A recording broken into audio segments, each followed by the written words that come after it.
여러분 반갑습니다.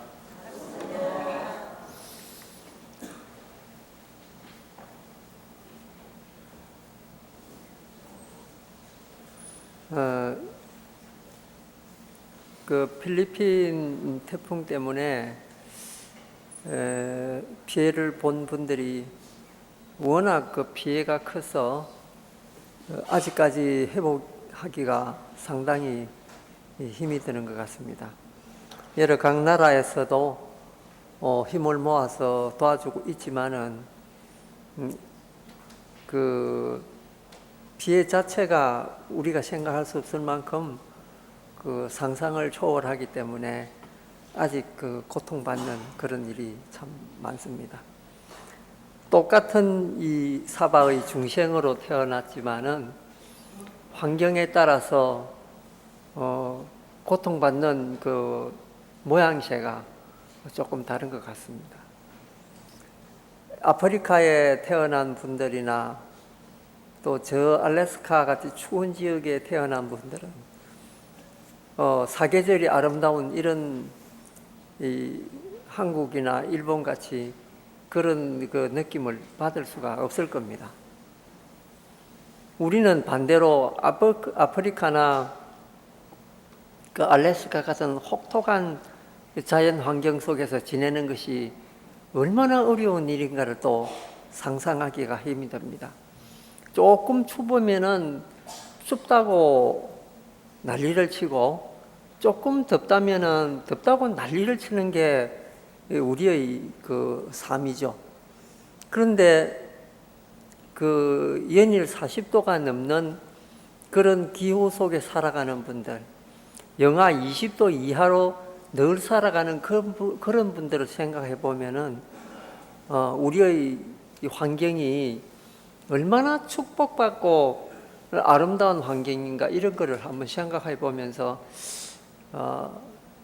이런 자연 속에서 그런 환경 속에서 사는 우리가 불평하는 것을 조금 줄이가면서 사는 것이 그런 데 사는 분들에 대해서 조금 미안한 생각을 가지는 것도 괜찮을 것 같습니다. 너무나 풍족하고 너무나 구족한 상태에서 이렇게 살다 보니까 조그마한 고통이 와도 그걸 이겨내기 힘들어하고 고통스러워하는 게 그게 중생인 것 같습니다. 우리 불자님들도 사실은 제일 중요한 것이 늘 기도하고 정진하는 마음으로 살아가는 건데요. 근데 실제로 우리가 경전을 보고 늘 이렇게 법문 말씀을 듣고 이렇게 수행을 해 나가지만은 사실은 밖에 나가면은 수행하는 생각들이 사라져 버립니다. 삶의 현장 속에서 또는 현실 속에서 여러 가지 일에 부닥치다 보니까 불자로서 공부하는 생각을 그냥 절에 올 때만 좀 가지지 밖에 나가면은 불자 아닌 사람들하고 똑같은 이제 그런 상황이 되어버리는 거죠. 저는 한 번씩 그런 생각이 들 때가 있습니다. 우리 이 세계 여러 종교 가운데서 실천을 가장 중요하게 생각하는 종교가 바로 이 불교입니다.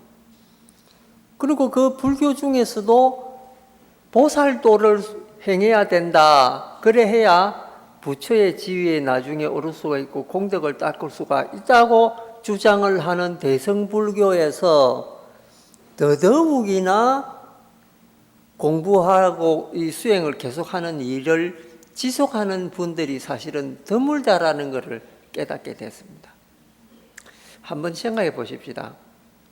우리가 지금 대乘불교, 소乘불교 하면서 나누면서 대乘은 큰 수레에 많은 사람을 싣고 가고 자기를 희생해서 중생을 구하는 보살도를 닦는 그런 게 우리 대乘불교니까 얼마나 위대하냐 그렇게 이야기하고, 소乘불교는 그냥 조그마한 수레에 한 사람만 태우고 가고 최고 높은 경지에 올라가도 아라한 경지밖에 안 되고 그런 식으로 폄하를 해버립니다.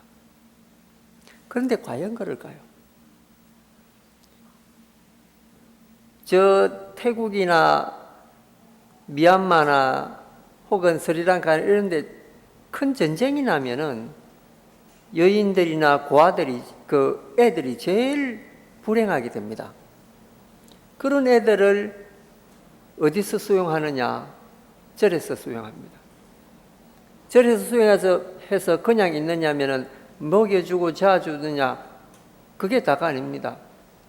일상생활처럼 그 애들을 그 국어부터 시작해서 모든 학문에 이르기까지 선생님이 되어서 가르쳐 주는 분들이 누구냐? 스님네들입니다.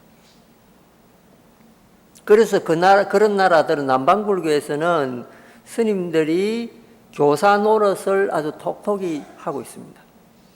그리고 가난한 어린이들을 위해서 지금도 스님네들이 학교를 열어서 그 공부를 가르쳐 주고 있습니다.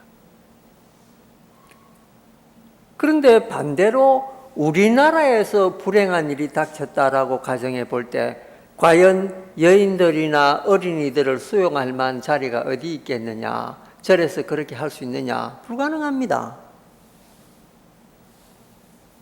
그리고 그 어린애들을 공부를 누가 시키느냐? 스님네들이 시키겠습니까? 불가능합니다. 못 시킵니다.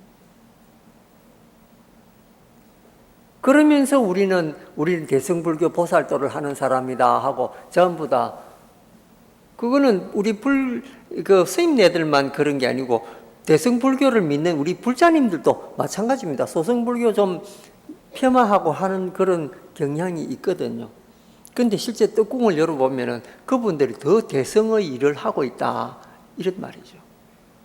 그러니까 가르치는 교리로서 판단할 것이 아니고 어떻게 행동하느냐라는 걸로서 그 종교의 그 깊이를 가늠해 봐야 된다 이런 말이죠. 그래서 얼마 전까지 대승불교, 소승불교 하다가 얼마 전에 1960년도인가 이때 세계 불교도 대회가 열렸는데 그때 대승불교, 소승불교라는 말 쓰지 말고 남방불교, 북방불교라는 말을 쓰자 이래서 그걸 고쳤습니다. 그래서 남방불교라는 말을 사용하게 됐죠. 그런데 아직까지 우리는 관습적으로 그 나라 사람들 소승불교한다 그렇게 생각하거든요. 그런데 실제 그렇지 않습니다. 그러면은 우리가 뭐가 문제냐? 그거 한번 생각해 봐야 되겠습니다. 왜 우리는 그런 보살동을 해가지 못하냐? 여러 불자들 중에서 예를 들면은 태어날 때부터 문제가 있는 사람들이 있습니다. 그 입만 움직일 수 있고 몸은 전신이 이 반신불수가 돼가 있는 그런 분들도 있습니다. 그런데 그런 분들은 장가를 갈 수 있느냐? 장가가기 힘들죠. 그런데 그런 분들한테 시집 오는 여인들이 있습니다. 간혹 TV 같은 데 보면은. 근데 그분들이 다 기독교 신자들이거든요. 여러분 그렇지 않습니까? 불교 믿는 사람 중에서 그런 몸이 불편한 분들한테 시집가서 평생을 시봉하면서 어려움 다 겪고 그런 분들이 어떻게 사회적 능력이 있어서 수입이 있겠습니까? 그런데 여인 혼자 온전히 나가서 돈도 벌이오고 남편 수발도 하고 이렇게 살려고 평생을 그렇게 살려고 원력을 세우고 그런 분들한테 시집 오는 분들이 있지요. 근데 불자들은 제가 그런 분들이 있다는 소리를 못 들어봤습니다. 근데 왜 그럴까요?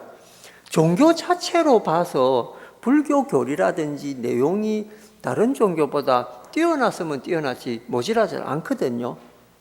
근데 불자들은 왜 그럴까요? 이게 뭐냐면 원력 부족이라는 거예요. 그런 부처님을 믿고 경전을 읽고 좋아는 하지만은 신심이 쑥 들어가서 정말로 그런 마음이 안 생기는 거죠. 그런데 기독교 믿는 분들은 그 신의 말씀이 절대적이기 때문에 내가 이거를 하지 않으면 안 된다는 사명감을 딱 가지게 되는 거죠. 차이가 그겁니다. 신심이 굳건하느냐 안 하느냐 요 차이지 그도 사람이고 얘도 사람인데 왜 이쪽엔 그 기독교 쪽은 되고 왜 우리 불교 믿는 사람은 안 되느냐는 거죠.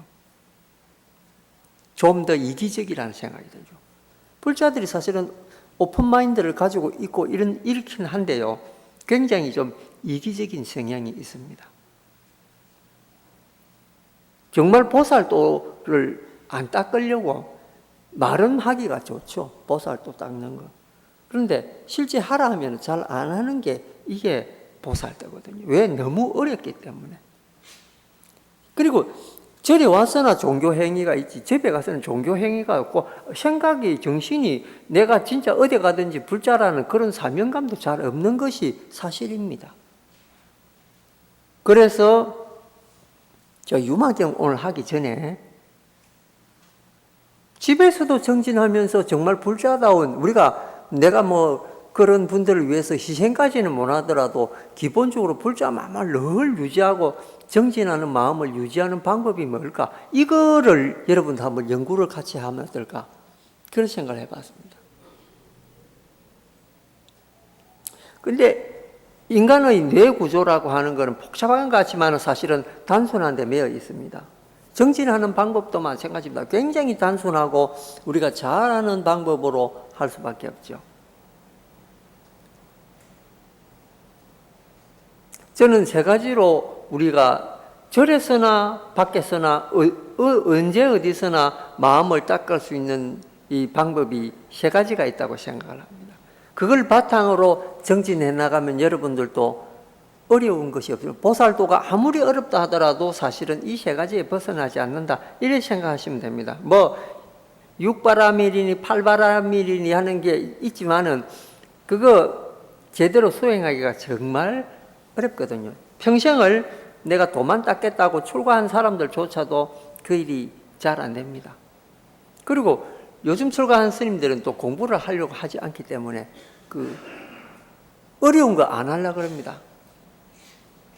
그 가령 예를 들면 우리 송광사 같은 경우는 여러분도 잘 아시다시피 이 대도시에서 거기로 한번 오려면은 정말로 마음 먹지 않으면은 못 옵니다. 5시간, 6시간 걸려서 와야 되거든요. 그리고 이제 거기 사는 스님들도 그 근처에는 식당은 있지만은 내려가서 뭐 먹으려고 하잖아요. 그러면은 금방 위에 어른 스님들한테 전화가 옵니다. 전화가 와가지고 어느 뭐 강원에 있는 스님이다, 어디 유론에 있는 스님이 와서 공양 지금 드시고 있다. 이런 소문이 금방 올라오니까 그 올라오고 난 뒤에는 이제 먹고 난 뒤에는 닥달당하죠. 절에서 음식이 부족하냐, 왜 거기 가서 먹냐, 이제 이러죠. 그런데 해인사나 우리 저 통도사나 이렇게 절 근처에 먹을 거 많은 데는 또 스님들이 나가서 먹어도 말을 또 안 하거든요. 송강사는 특히나 그런데 좀 엄격하기 때문에 그렇습니다. 그러니까 이제 그러면서 울력 많거든요. 낙엽도 썰어야 되죠. 뭐 여러 가지 잡다한 풀도 뽑아야 되고 이러니까 그런 일들이 비일비재합니다. 그러니까 누가 요새 고생해가지고 오느냐? 안 옵니다. 그리고 또 공부는 여간 빡빡하기 시작입니까? 그러니까는 사실 제가 그 송강사 가르치고 있지만 앞으로 굶어 죽게 생겼습니다. 학인들이 안 올라 그러니까요. 옛날에는 그런 데를 찾아다녔거든요. 공부 시켜주는 데를. 요새 출가한 분들은 연세가 많이 출가돼가지고 출가하기 때문에 꾀가 많이 늘어가지고 안 올라 그러죠. 좀 편한데 가죠. 그러니까 한 달에 용돈도 좀 많이 주고 또 방도 좀 넓은 데 주고 뭐 아이패드 이런 것도 주고 이런 데를 찾아가죠. 우리 가난한 절에는 안 옵니다.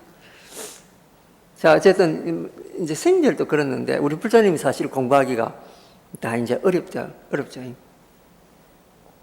그러면 어떤 마음으로 평상시 수행해야 되느냐? 제일 중요한 거는 그 자기가 지금까지 경험하고 있었고 또 이 지나온 날들 이런 거에 대한 속 깊은 성찰이 없으면은 앞으로 나아갈 수가 없습니다. 그러니까 과거에 대한 반성이 없이는 절대 좋은 미래가 보장이 안 됩니다. 우리가 지금 일본인들한테 무슨 뭘 달라고 합니까? 다른 거 없잖아요. 그냥 옛날 일 인정하고 참여하고 사과만 좀 해도 그러면은 우리도 너를 친구로서 받아주겠다 이런 말인데 절대 그 말 과거사 반성 안 하거든요. 근데 그 사람들이 뼈가 아픈 반성을 해야 이게 관계가 개선이 될 거 아닙니까? 우리 국민도 그래 너희들이 그 정도 반성하는데 우리도 그 피가 거의 비슷한데 형제 국가로 받아들이고 친구로 받아들이죠. 그러면 다시 옛날처럼 한일 관계가 좋아질 건데 그런 반성 안 하니까 우리도 그럼 너희들이 그러는데 우리라고 해서 그러면 배알도 없는 그런 사람들이냐? 그러고 이제 우리도 빳빳하게 이제 맞서죠. 근데 한일 관계가 안 좋아지죠. 근데 독일은 어떻습니까? 자기네들이 그 전쟁 일으키게 대한 데 대해서 엄청나게 반성합니다. 때가 있을 때마다 반성하고 문제가 있을 때마다 그 보상 문제 이야기하면서 지금도 계속 끊임없이 보상하고 있는 게 독일이거든요. 그러니까 유럽의 모든 국가들이 전쟁을 일으켜 모든 국가들이 그 고통을 받았는데도 불구하고 독일을 받아들이잖아요. 그게 반성하고 안 반성하고의 차이입니다. 인생도 마찬가지입니다. 개인의 인생도 자기 과거에 대해서 반성하지 않은 사람은 앞으로 미래가 없습니다. 그래서 우리는 어떤 마음을 가지야 되느냐? 그 과거라는 게 우리는 사람이라고 생각하죠. 물론 사람도 있습니다만 여러 가지 있습니다. 사람, 일, 물건 이 세 가지에 대해서 자기가 깊이 반성할 줄 모르면은 앞으로 나아갈 수가 없습니다. 예를 들면 내가 어떤 일을 저질렀는데 과거에 그 일에 대해서 반성해야 된다. 또는 내가 사용했던 여러 가지 도구들, 예를 들면 컵이라 해도 좋고 접시라 해도 좋고 뭐든지 관계없습니다. 집이라 해도 좋고 과거에 대한 반성 없이는 그게 개선되지 않습니다. 예를 들면 어떤 사람이 집을 짓고 사는데 계속 AS가 필요한 이유가 뭡니까? 집 지은 업자한테 계속 우리 문제가 있으니까 누수가 발견되니까 어떻다니까 AS 해주시오 이렇게 이야기하는 게 과거에 대한 문제거든요.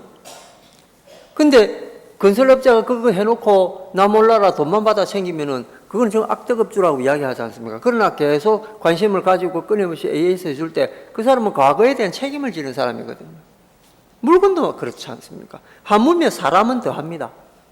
말로서 상처받은 사람, 일로서 상처받은 사람, 무슨 행위로서 상처받는 사람이 내 때문에 받은 사람이 너무나 많을 거예요.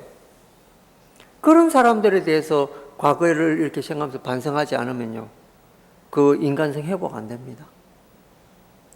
그래서 과거에 대해서 미안합니다라는 말, 미안합니다라고 하는 생각, 이게 굉장히 중요합니다. 모든 일은 그거부터 출발을 하거든요. 그래서 불교에서는 그 연불하기 전에 정구업진언부터 시작해서 정삼업진언까지 쭉 전부 참여하는 내용으로 되어 있지 않습니까? 내가 무슨 죄를 지어서 어떻게 했으면 참여합니다. 입으로 한 것도 참여하고 몸으로 한 것도 참여하고 뜻으로 한 것도 신구의 삼업 다 참여합니다. 그래서 참여하면서 참여진언도 외우고 그러지 않습니까? 그러니까 우리가 우리의 정신세계를 밝히고 맑히고 뭔가 공덕을 쌓기 위해서는 우리 밑바탕에 있는 걸 나쁜 것을 싹 제거해야 되는데 그걸 참여라는 걸 통해서 제거를 할 수 있다 이 말이에요. 그래서 불교의 무슨 일을 하든지 간에 제일 먼저 하는 게 천수경 하면서 그 대비주 애우기 전에 참여하는 것들 하잖아요. 바로 그런 이유입니다. 그래서 우리는 그런 참여하는 마음을 요즘 말로 뭐라 합니까? 미안합니다, 죄송합니다 이렇게 고치면서 생각하면 되죠. 그래서 어떤 일을 당한지 미안합니다, 어떤 사물을 대하든지 죄송합니다, 과거에 대한 생각을 그렇게 정리를 그렇게 하는 거죠. 그런 생각이 쌓이다 보면은 미래에 대해서는 그런 잘못을 저지르지 않으려고 노력을 하게 되죠. 두 번째, 어떤 마음을 가져야 됩니까? 감사합니다. 이 감사합니다라는 것은 무슨 말을 하느냐, 무슨 뜻이냐면요, 있는 그대로 자기가 지금 주어진 그대로를 받아들인다라는 그런 뜻을 가지고 있습니다. 전에도 말씀드렸지만 우리의 불행은 비교에서 시작이 됩니다. 나는 이걸 못 가지고 있는데 저 사람은 이걸 가지고 있고, 저 사람은 이런 일을 하는데 나는 그 일을 못 하고 있고, 같은 형제도 마찬가지입니다. 내 동생은 BMW 타고 있는데 나는 티코를 타고 있다. 이거 자존심 상하는 일이죠. 근데 그 티코가 어땠어요? 이거 비교해서 생긴 일이거든요. 그러니까 비교하게 되면은, 비교하면서 현실을 탓하게 되면은 그 인생은 정말로 불쌍하게 되죠. 세상에는 자기보다 잘났고 자기보다 잘 사는 사람이 얼마나 많고 자기보다 그 행복한 사람이 얼마나 많은데, 그거를 자기 잣대로 막 비교를 해버리면은 그 사람은 정말로 평생 한 번도 행복감 느끼지 못하고 불행한 이 생활을 하게 되죠. 비참한 인생입니다. 그런 인생은. 그러니까 현실에 대해서 우리가 감사합니다, 고맙습니다라는 마음을 가져야 됩니다. 자기가 어떤 상황에 처해 있든지 고맙습니다, 감사하는 마음이 없으면요, 불행하게 됩니다. 자기보다 못한 사람도 있고 잘난 사람도 있는데 그걸 어떻게 다 비교해서 살아갑니까? 여러분 생각해 보십시오. 만약에 여러분들이 북한 주민으로 태어나가지고 이 자리에 있다. 지금 이렇게 열에서 와서 법문 듣겠습니까? 가서 지금 어디서 노동하고 있어야 되죠. 불행한 예지만은 여러분이 지금 현재 그 폭풍을 만난 그 필리핀 주민이라고 생각해 보십시오. 그 자리에 안 있은 게 여러분 큰 다행이죠. 여러분 아프리카 그 백성으로 태어나서 보십시오. 지금 대학교에서 먹을 거 없어가지고 풀뿌리 나무뿌리 캐먹고 살아야 됩니다. 그럼 비교할 걸 비교해야죠. 근데 우리가 예를 들면 스칸디나비아 같이 북유럽에 잘 사는 사람들하고 비교할 수 있냐? 그럼 비교만 합니다. 우리는 너무 그 사람들에 비해서 열악하게 살고 있거든요. 그러니까 그런 거 생각해 보면은 현실, 우리한테 지금 주어진 현실이 비록 남들처럼 풍족하게 못 사고 못 먹는다 하더라도 이 현실이 너무나 고맙죠. 그렇지 않습니까? 이보다 더 우리 지금 현실에서 고마운 일이 어디 있겠습니까? 하자는 사람들은 항상 자기 자신을 탓하고 부모를 원망하고 자기 태어난 이런 상황을 늘 원망하게 됩니다. 나는 왜 그런 좋은 집에서 좋은 가문에서 못 태어났을까? 그런 생각하게 되잖아요. 저는 7달 반 만에 태어났는데요. 미숙아로 태어났습니다. 근데 그 당시에는 인큐베이터가 있긴 있었어도 정말로 고가여서 한번 들어가면은 집안 재산이 거들이 날 정도로 비쌌습니다. 그러니까 7달 반 만에 애가 태어나서 아들이 귀한 집안에, 딸만 있는 집안에 태어났으니까 부모님이 얼마나 좋아하셨겠습니까? 그런데 걱정이 뭐냐면 얘가 미숙아하기 때문에 워낙 만 8달이나 9달에 태어나도 괜찮은데 7달 반이 거의 코로 숨 쉬는 게 아니고 머리로 숨을 쉬고, 이 모습은 이 사람의 형체가 아닐 정도 물컹물컹 만지면은 그냥 젤리 만지는 것처럼 그 정도로 미숙아였다 그래요. 차라리 집에서는 죽는 게 낫다고 생각했을 정도로 이런 식으로 태어났죠. 근데 이제 시간이 좀 지나다 보니까 살아날 기미를 보이니까 이제 부모님이 안심하신 거죠. 어쨌든 간에 그렇게 태어난 게 지금 이 모양입니다. 그래도 이 60 바라보는 나이까지 살고 있으니까 오래 살은 거죠. 아주 건강하게 태어난 저희 형님들도 2-3살에 전부 다 가셨거든요. 그러니까 저는 축복받은 거라 생각을 합니다. 남들보다 튼튼하지 않고 키도 작고 그렇지만은 처음에는 학교 다닐 때는 이 부모님 원망했습니다. 와, 나를 이렇게 낳아주셨나? 그런데 이렇게 낳은 걸 어떻게 합니까? 이렇게 생긴 걸 어떻게 합니까? 그죠? 그 뒤로부터는 생각을 좀 바꿨습니다. 이렇게 낳아주셔서 감사합니다. 제가 만약에 팔다리가 없이 태어났다. 그 얼마나 불행했겠습니까? 그 비록 미숙하고 그 제대로 건강하지는 않더라도 그래도 구조하게 낳아주셨으니까 이건 너무 고맙습니다. 이거. 그리고 가난한 집안에 태어나 먹을 것 없이 있다가 그 절에 들어왔는데 그 현실도 처음에는 어린 나이에 산에 가서 나무하고 고생하면서 부모님 원망했습니다. 왜 좋은 집안에 태어나지 못하고 좋은 부모님 못 만나가 이 고생을 하나. 근데 나중에 생각해 보니까 그게 제 운명인 걸 어떻게 하겠습니까? 그건 받아들이죠. 이런 일이라도 할 수 있어서 감사합니다. 이 생각이 드는 거예요. 그러니까 현실에 감사하는 마음이 생기니까요.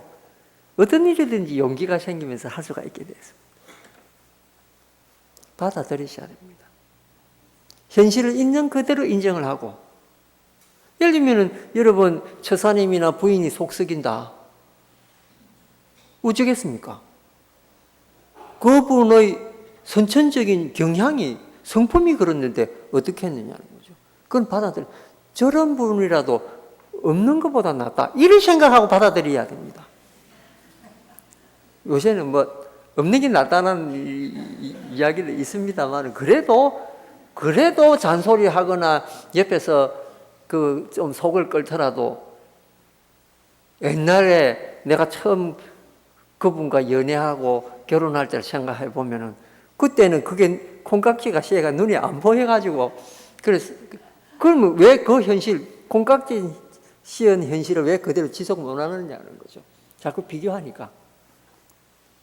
그래도 내 처사님, 내 부인이 제일 좋다 생각하고 현실 받아들입니다. 예를 들면 내 아들, 딸이 공부 못한다고 해서 그거 어떻게 하겠습니까? 현실이 그런 거를. 걔들도 노력하고 가슴 아파할 거거든요. 그러니까 그걸 그대로 받아들여야 됩니다. 그래, 안 되는 거 어떻게 했냐? 씩씩하게만 살아다오. 이런 마음을 가지는 거죠. 그러니까 현실을 인정하고 받아들이는 거 굉장히 중요합니다. 우리가 어떻게 마음 해야 됩니까? 감사합니다. 감사합니다. 그런 마음 없으면요. 진짜 행복하긴 어렵습니다. 옛날에 장자라는 책에 보면 그런 말이 나옵니다. 붕새라는 새가 있습니다. 이 붕새는 덩길이만 해도 3만리가 되는 정도로 큰 새입니다. 그런 큰 새가 자기 날개 밑에 바람을 넣어가지고 공중에 떠서 날아가려고 하면은 얼마나 많이 올라가야 되겠습니까? 그래가지고 9만리나 이렇게 올라가야 겨우 날개 밑에 바람이 들어와가지고 날아갈 수가 있거든요. 그래서 날개짓 한번 탁 치면은, 한 번 탁 치면 9만리씩 날아갑니다. 얼마나 이 대단한 새입니까? 그런데 참새나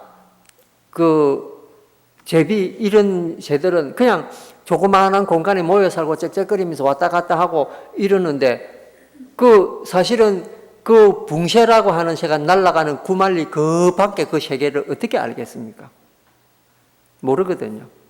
그런데 장자에서는 그 말을 하고 있습니다. 붕새가 중요한 게 아니라는 거죠. 그 새는 그 새 나름대로 행복이 있겠지만 참새나 제비 같이 작은 이런 새들도 나름대로 행복이 있다는 거죠. 9만리 널리 안 가도 그 작은 공간에서 자기 나름대로 느끼는 행복이 붕새가 모르는 행복이 있다는 거예요. 굳이 우리가 그렇게 큰 붕새가 될 필요가 있느냐? 그런 사람만 그래 해라는 거예요. 그럴 수 있는 그릇들만 그렇게 하고 우리가 작은 그릇들은 이 현실에서 우리의 행복을 추구하면서 우리 나름대로의 행복을 추구하면서 살아갈 수 있다. 이거죠.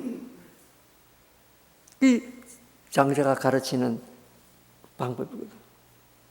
그러니까 일상사에 감사합니다, 행복합니다, 고맙습니다 이런 생각 가지는 것은 정말로 자기를 기쁘게 하고 자기 주위까지도 환희심 속에 살아갈 수 있는 방법을 몸으로 보여주는 거거든요.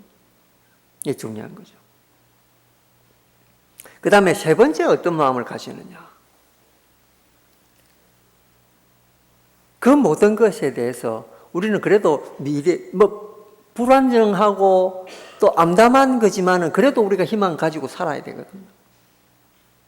말 안 듣는 내 아들, 딸들이라 해도 걔들도 내가 열심히 따뜻거리면 자기네들이 좋은 미래 가지고 있으면 나도 행복해질 거 아니겠습니까? 그런 데 대한 그런 현실에 대해서 우리는 어떤 생각하느냐? 사랑합니다. 사랑합니다라는 그건 미래지향적입니다. 지금은 감사하고 행복하고 고맙고 미래는 내가 그런 불행까지도 내가 사랑하겠다. 사랑합니다. 그 집에 오늘 가셔가지고 저 처사님이나 부인을 살짝 안아주면서 사랑합니다 하면 아이 노망 들었나 왜 이래 이럴 겁니다. 근데 그런 정말로 그 지금 현재 우리가 내가 집에 들어가면 따뜻한 밥 한 그릇 먹을 수 있고 내 따뜻한 집에서 참 그렇게 할 수 있는 그렇게 너무 감사하고 행복하고 그런 데 대한 어떤 앞으로 대해서도 사랑한다는 그런 표현. 그게 정진이거든요. 그런 마음을 계속 가지는 이게 정진이고 이게 보살도를 계속 지속하는 방법입니다. 간단하잖아요. 너 우리 일상생활 속에서 그거 안 잊어먹고 정진할 수 있는 겁니다. 불교 내용을 가지고 정진해라 하면 너무 어렵습니다. 여러분 하도 가지고 정진해라 하면 여러분 하루 가겠습니까? 가다가 버스 타다가 잊어먹어버리죠. 그런데 우리는 내가 여기까지 오면서 뭘 좋은 차는 못 타더라도 버스 타고 오는데 버스를 탈 수 있는 이것만 해도 행복한 현실이잖아요. 그리고 그에 대해서 아이고 행복하구나 감사하구나 생각하면서 운전기사를 바라보면서 사랑스러운 눈빛을 보낼 때 그 운전기사님도 얼마나 기분이 좋겠습니까? 사람은 눈 보면 알 수 있잖아요. 그렇게 보살도를 그렇게 하는 거죠. 평소에 집에 가면은 늘 반겨주는 강아지지만 강아지도 바라보면서 너 오늘의 현실이 너무 고맙고 반갑고 또 니를 사랑한다 생각하면 걔도 알아차립니다. 그런 거죠. 그게 정진이거든요. 그러니까 일상사 생활 속에서 늘 그런 마음을 가지고 지내는 거죠. 그러면은 남 탓도 하지 않고 남하고 비교도 하지 않고 내 삶을 내가 온전히 즐기면서 내 그릇대로 그리고 사랑합니다라는 희망이기 때문에 내가 또 마음을 내면은 더 많은 발전을 가져올 수 있죠. 그러면서 이제 인생을 이렇게 나이가 들면 들수록 더 멋지게 이렇게 변해가는 자기를 바라보면서 살 수 있는 거예요. 그게 보살도죠. 변화한다는 것은 문자 그대로 하루아침에 부처나 이렇게 성인이 퍽 되는 그런 게 아닙니다. 발전하는 자기를 바라보는 거, 이게 보살도 닦는 거거든요. 그러면서 주위 사람들이 그분이 변화하는 모습 보면서 주위 사람들이 기뻐지죠. 좋게 변한다. 아름다운 황혼들을 맞이하고 있구나. 이렇게 사람들이 느끼게 되면 이거야말로 큰 보살도를 하는 거예요. 그러면서 자기가 소극적인 자기에서 적극적인 자기로 변화하면서 그렇게 이제 세상을 안고 이제 가게 되는 거죠. 그리고 소외됐던 데 눈도 돌릴 줄 알고 그런 여유가 이제 생기는 거거든요. 결코 재물이 많고 넉넉해서 그런 건 아닙니다. 마음이 그만큼 넓어졌기 때문에 돌아볼 수 있는 여유가 생긴 거죠. 그러면서 자기가 변화되는 거지 않습니까? 이게 보살도입니다. 그래서 보살도 사실은 여러분 닦는 거 너무너무 쉽죠? 절대 어려운 거 아닙니다. 그래서 육바라밀을 다 실천해야 된다, 뭘 해야 된다. 그거는 이제 여러분들이 초지보살 딱 올라가고 나한테 천천히 하시고 우리 이렇게 현실에서는 미안합니다라는 생각, 그 다음에 감사합니다라는 생각, 사랑합니다라는 그런 마음, 이 세 가지를 다 늘 행주자와 어묵동정 정말에서 24시간 가운데 그 생각을 하고 있으면 보살도 정진이 되죠. 자, 이런 생각이 바로 오늘 우리가 법문할 주된 내용인 가섭존자에 대한 글식에 대한 이야기죠. 가섭존자의 글식이라는 그 행위 자체가 한없이 자기를 겸손하게 만드는 그런 행위죠. 남의 집에 가서 밥을 빌어 먹는다는 것은 자존심을 다 버려야 되는 일이죠. 근데 자존심이라는 게 우리가 뭡니까? 나에 대해서 무슨 이러쿵 저러쿵 평판 내릴 때 자존심 상한다. 남이 나를 욕하는데 내가 자존심 상한다. 남이 나를 비난하는 자존심 상한다. 이렇게 해서 자기가 자존심 상한데 사실 생각해보면 자기 자존심 그거밖에 안 되느냐는 거죠. 그런 거는 자존심 아닙니다. 시기 질투 나면은 예를 들면은 손년제라고 하는 그 왜 운동선수 있지 않습니까? 그 18, 19 된 애가 뭘 알겠습니까? 그런 애한테 그 인터넷에 댓글을 써가지고 악플러들이 그런 거 있잖아요. 그런 나쁜 사람들도 있습니다. 그 순진한 소녀한테 뭘 나쁘게 이야기할 거 있습니까? 근데 세상은 그렇지 않거든요. 그런 애들한테도 나쁜 말 하는 게 그게 이 인간들입니다. 그러니까 우리가 그렇게 생각해 보면은 이 세상은 질투와 그런 그 시기로 가득 차가 있는 세상입니다, 사실은. 그런 거를 갖다가 손현재 선수가 내가 자존심 상한다 이렇게 생각을 하면은 가슴에 상처가 돼버리죠. 그건 못난 사람들이 그렇게 하는 거거든요. 그런데 진짜 자존심 언제 상합니까? 진짜 자존심 상할 때는 내가 할 수 있는데도 내가 못할 때 자기가 자기한테 이거 내가 해보자 이래 놓고 그 실천 못하고 있을 때 그때 자존심 상하는 거죠. 남들이 나를 비난하고 남들이 나를 흉보할 때는 그거 자존심 안 상합니다. 아, 내가 좀 잘 나가는구나 이렇게 생각하면 되죠. 잘 나가는 애들한테 사람들한테 그런 말 하거든요. 비난하고. 진짜 악인한테도 뭐 비난하지만요. 여러분, 남들이 나한테 대해서 뭐라고 할 때 그 자존심 상할 필요 없습니다. 왜? 그건 지나가 버립니다. 그러나 내가 할 수 있는 일을 내가 못 해냈다. 그건 정말로 자기가 최선 다 안 한 거기 때문에 자존심이 상하는 거거든요. 자기가 자기를 알아요. 그게 진짜 자존심입니다. 그리고 우리 불자들은 자존심이라고 하는 그 척도를 가질 때 그런 잣대를 가지고 자기를 봐야 됩니다. 내가 내 일을 해낼 수 있을 때 그때 이제 내가 자존심 살렸다. 이런 생각하는 거죠. 그러니까 걸식할 때, 가섭 존재가 걸식할 때의 마음이라 어떻겠습니까?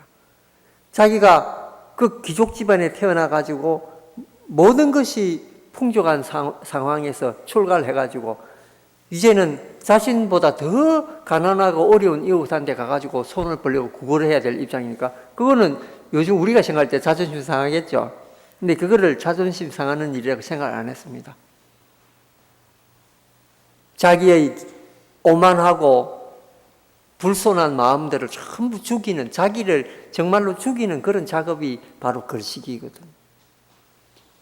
그러면 이제 전에도 지난 시간에도 제가 우리 불교의 가섭이 여러 분이 나오는데 제일 유명한 분이 바로 이 대가섭이라고 하는 분이다. 그러면 대가섭의 출신에 대해서 오늘 좀 공부를 좀 하고 넘어가야 되겠습니다. 이 대가섭은 원래 출신이 대단한 집안의 아들이었습니다. 요즘 말로 이건희 선생의 아들 정도 될 정도로 아주 부유한 집안의 인도에서 이름만 대면 명망이 있는 그런 집안의 아들이었습니다. 그것도 외동 아들이에요. 얼마나 부모가 애지중지했겠습니까? 그 남존여비 사상이 가득 찬 어찌 보면 한국이나 중국보다 더 그 남자애를 더 소중하게 생각하는 인도에서 그 태어났으니까 정말로 금지 옥엽의 그 상태에서 자랐죠. 그런데 이제 부모가 이 애를 장가를 보내서 집안의 가문을 잇게 해야 되는데 도저히 나이가 찼는데도 장가 갈 생각을 하지 않는 거예요. 그래서 부모가 이제 그 가섭 아들을 불러서 이야기를 했습니다. 너는 어찌해서 나이가 찼는데 장가 갈 생각을 하지 않느냐. 그러니까 그 청년이 하는 말이 어머니 아버지 저는 장가 갈 생각이 초도 없습니다. 그냥 이대로 자선 사업하면서 조용히 살고 싶습니다. 그게 될 말이냐? 우리 집안에는 이렇게 큰 너르고 많은 집안에다가 재산이 많은데 네가 가업을 잊지 않고 이렇게 살면 어떻게 되겠느냐. 그러니까 꼭 장가는 가야 된다. 그래 이제 이 가섭 청년이 물러나와서 황금으로 여자를 하나 조각을 해가지고 부모님한테 갖다 드리면서 하는 말이, 이 조각, 이 황금의 조각과 똑같은 여인이 있으면은 제가 장가를 가겠습니다. 그러니까 그 부모님이 그 조각을 보니까 너무 기가 막히게 새겨가지고 세상에 이런 여인이 존재를 할까 생각을 할 정도로 너무너무 아름다운 거예요. 그래 이제 그 전국에 심부름꾼을 보내가지고 그 조각에 나온 여인하고 똑같은 여인이 있는가 찾아봐라. 몇 년을 걸려가지고 인도 전역에 다니면서 그런 여인을 찾았는데 드디어 찾았습니다. 찾아가지고 이제 그 아들한테 하는 말이, 얘야, 네가 원하는 그 여인하고 똑같이 생긴 여인이 실제로 살고 있는데 너 약속대로 장가를 가거라. 그러니까 약속을 이제 부모님하고 해놨으니까 할 수 없는 걸 장가를 이제 가기로 했습니다. 그래서 전 이제 신부를 데려왔는데 그 신부를 보니까 정말로 자기가 새긴 그 여인하고 똑같이 생겼거든요. 그 마음속으로 참 신기한 일이다. 나는 우리 부모님이 날 장가 못 보내도록 내가 어렵게 절세의 미녀를 새겼는데 어떻게 이런 미녀가 세상에 존재를 한단 말인가? 이것도 나의 운명인 모양이다. 그러고 이제 혼례식을 치렀습니다. 그날 저녁 때서 신방에 둘이가 들었는데 그 여인을 가만 보니까 여인이 다소곳하게 앉아 있긴 있는데 뭔가 수행하는 사람처럼 느껴지는 거예요. 그 여인이. 그래서 이제 오랜 침묵 끝에 가섭이 이야기를 했습니다. 사실은 내가 이 부호집의 아들로 태어나서 장가를 안 가고 평생 독신으로 지내려고 결심한 몸으로서 내가 장가를 가지 않기 위해서 조각을 해가지고 이 조각 같은 여인을 찾았는데 바로 당신이었어. 그런데 어느 날 내 약속대로 우리가 혼인을 해서 부부가 되었는데 내가 생각할 때 나는 당신과 부부의 인연을 맺고 살기는 좀 힘들 것 같소. 왜냐하면은 나는 지금 어릴 때부터 소원이 내 몸을 깨끗하게 지키고 여인과 가까이 하지 않겠다는 그런 원력을 세운 바가 있는데 우리들이 설령 외관상 부부가 됐다고 한들 우리가 어떻게 부부 생활을 할 수 있겠소? 그래서 나는 그런 점에 대해서 당신한테 미안하게 생각하고 당신이 지금 떠난다 하더라도 나는 그에 대해서 원망하지 않겠소. 그러니까 당신의 결정을 기다리겠다. 이제 이렇게 이야기한 거예요. 그러니까 그 다소곳이 고개를 숙이고 있던 그 신부가 머리를 들더만은 아니 서방님 어떻게 제 생각하고 똑같은 사람이 이 세상에 있을 수 있습니까? 저도 태어나면서 자라면서 원력이 혼자 지내면서 독신으로 이 세상을 마치고 싶다. 깨끗한 몸으로 이 세상을 마치고 싶다는 거 제 원력이었습니다. 그런데 이 세상에 그런 사람이 존재하지 않을 것 같아가지고 체념하고 살았던 것입니다. 그런데 오늘날 당신 같은 신랑을 만나서 그 고백을 들으니 저는 너무나 기쁩니다. 그래서 낮에는 일반 부부처럼 이렇게 지내고 밤에는 각자 수행을 합시다. 이래 약속을 한 거죠.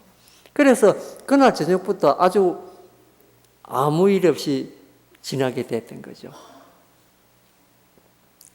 그래 이제 세월이 이렇게 지나갔는데 10년이 지나도 그 두 부부가 그렇게 삶을 살고 있는 줄 아무도 몰랐던 거예요. 그런데 어느 날 가섭이 밖에 나갔다가 소문을 들었는데 석가모니라고 하는 큰 성자가 북쪽에 계시는데 그 어른한테 가면은 그 생사 일대사를 해결할 수가 있고 번뇌 망상에서 벗어나는 길이 있다고 가르친다. 이런 걸 소문을 들은 거예요. 그러니까 가섭이 얼마나 좋아했겠습니까? 와서 부인한테 이야기를 하기를, 여보 드디어 내가 갈 길을 찾았어. 당신 갈 길이 뭐냐? 저 북쪽에 석가모니 부처님이라고 스님이 계시는데 그분한테 가서 그분 제자가 돼야 되겠어. 그 이야기를 쭉 들어보니까 그 부인이, 그런 데 같으면 나도 갑시다. 그래서 그 두 분이 집안을 모두 팽개치고 부처님한테 출가를 하게 됐던 거죠. 출가를 해가지고 가섭 존재가 선택한 길이 뭐냐? 부처님의 제자 중에서도 제일 어렵고 고통스럽다는 고행의 길, 그 정말에서 두타행이라 그러죠. 그 두타행을 결심하고 그걸로서 수행의 길을 삼겠다는 그런 원력을 세웠던 거죠. 그래서 두타제일 가섭존자 이렇게 이야기하는 거거든요.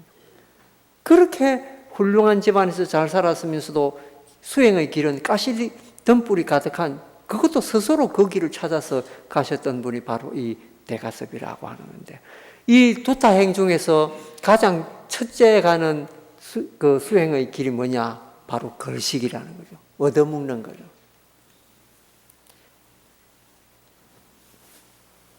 그래서 우리가 이제 가섭존자의 이런 수행의 길 이런 걸 들으면서